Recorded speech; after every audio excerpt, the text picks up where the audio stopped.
Hello everyone, it's Eleanor from Birth Sang here, just wanting to talk today a little bit about another part of my book, Helping Birth.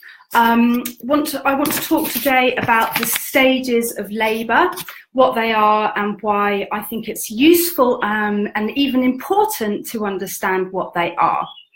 So there are essentially 3 stages of labour, but actually birth is a process, and while it's helpful for us to break it up into these 3 stages, in fact sometimes they kind of merge together a little bit, and it's a bit of a fluid process. So it's a framework that helps us to understand the progress of labour.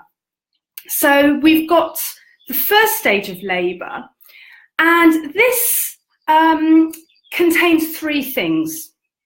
One is that our cervix goes from being really, really tightly closed to opening fully to that magic 10 centimeters dilation that we all hear about.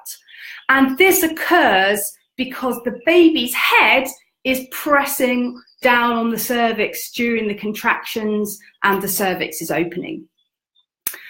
The second thing that happens in this stage is that the baby rotates, and if we're in an optimum situation, the baby is head down and ideally facing to the side, to the right-hand side.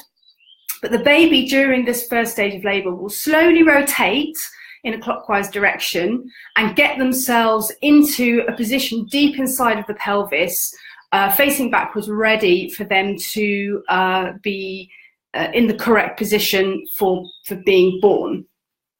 And the third thing that happens in this first stage of labour is that the hormones of birth are building up in the system exponentially. And in fact, during this first stage of labour, we're creating and reinforcing this feedback loop between the hormones that are being generated in the brain and that are flooding the body and turning the passive uterus into a really actively working organ. And the further you progress through this stage, the more the hormones ramp up and the more intensive the contractions happen and the faster things happen and the more happens. So this first stage of labour can also be broken down into subcategories, if you like, in order to understand the different stages within that stage. And so often very early in labour, it comes in fits and starts, there's not much rhythm going on, and there often can be not much movement in terms of the opening of the cervix. And this stage is, this part of the stage is kind of known as the latent phase. And then once the contractions start getting going, they become regular, they become more intensive, they become longer, they become harder to not focus on. So you really, really need to get really into the focus of that contraction.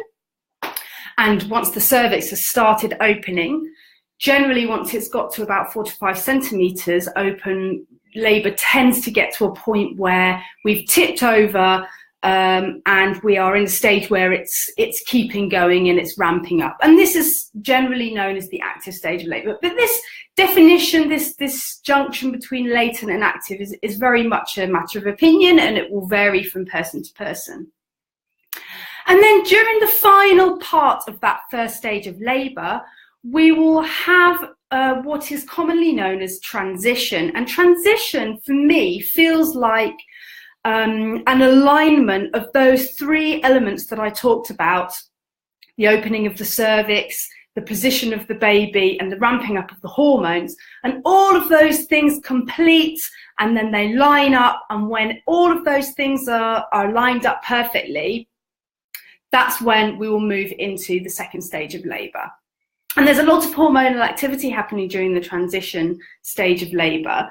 And often it can have a different quality to what's going on. You can have different feelings. You can feel a bit more anxious. You can feel charged up, and a lot of things can come out. This can often be the pot point in your labour where you feel you can't go any further, and that's quite normal, and it's to do with the birth hormones that are flooding your system at this point of the labour.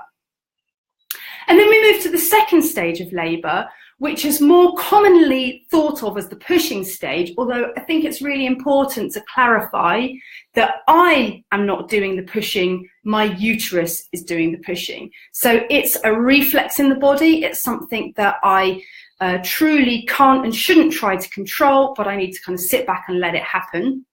And during the second stage of labour, this is when the baby moves down out of the cervix, it moves out of the uterus, it travels down through the pelvis and through the birth canal, through the vagina, and is actually born.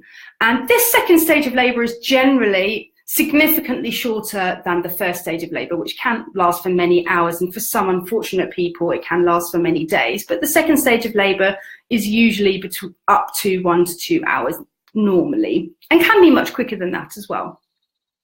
The second stage of labour is considered to be finished when the baby is actually born, and that's when we seek into the third stage of labour. In this stage of labour, the placenta detaches from the uterus wall as the contractions continue, and the uterus shrinks back down to a much smaller size. The placenta detaches and is delivered as well, and is born, if you like. And the third stage of labour is considered to be finished once the placenta has actually exited the body. So then at that point, labour is considered to be finished, and not actually when the baby is born. So I think that can be confusing sometimes. Now, why is it important then to have an understanding of these different stages? Does it make any difference to what you're doing? Well, I would say yes, for many reasons. There are different things that you might want to do, different ways that you might want to cope, depending on which part of the labour you are in. And also the options and choices that are available to you in terms of pain relief options will be different at different stages of your labour. So for example, if you've kind of had enough and you think, right, I'd really like to have an epidural now, but you're already past the transition stage and you're kind of in the second stage of labour and your body is pushing your baby out, it's unlikely that you're going to be able to have an epidural, because it's not something that happens that quickly. You have to get an anaesthetist, you have to have it planned, and then you have to hunch over and have the needles inserted, and it takes probably about, you know, up to 30 minutes or maybe a bit more for it to be administered, and by that time you might have had your baby. So generally speaking, that option is not open to you later on. So I think it's really helpful to have a good understanding of what stage that you might be in during labour. Not to worry about it when you're in labour, but to have it in the back of your mind and have a knowledge. It gives you a way of kind of pacing yourself for your labour. So that's all I'm going to talk about today, and I will see you next time. Thanks for listening, and see you soon.